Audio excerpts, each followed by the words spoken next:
contemporary action theory focuses very much on these really short-term things, like I want to have a cup of coffee or an agent is walking up the stairs.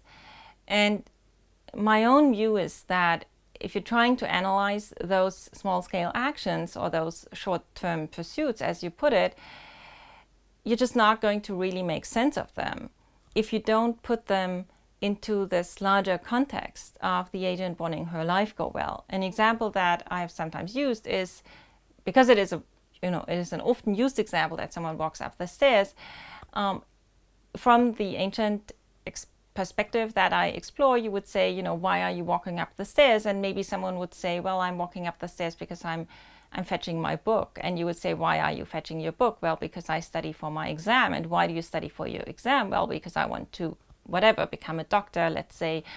And then why do you want to become a doctor? And then you would get to the kind of answer that this Aristotelian framework is interested in, where the person would say, because I think that is a meaningful way to spend my life. That is something that, if I commit myself to this, is going to be a constituent of what is, not the only constituent, but one constituent of what is going to be a good life for me.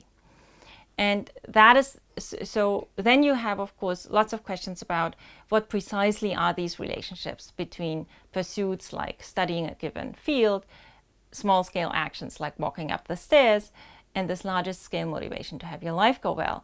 And one of the concerns that come up is to say, well, it is possible not to want your life to go well. Say in trauma, or when if someone is seriously depressed, it is possible that she doesn't want her life to go well. And, colloquially, we sometimes say, well, then the person doesn't feel like getting out of bed in the morning. And that is kind of the intuition that if your sort of overall psychological structure is in breakdown, then you're not going to be motivated even to do mundane things like getting out of bed in the morning or having breakfast.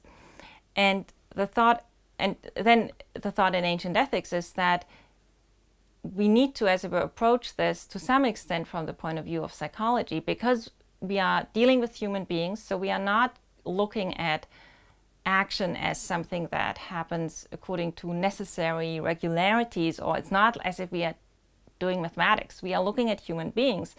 And when we look at human beings, then things can go wrong. So our analysis of action, how it works that an agent sets herself in motion and performs an action, the right theory of that is not going to be a theory that is exceptionless. The right theory of that is going to be a theory that can account for breakdown and for instances where the structure of human motivation simply is not in place.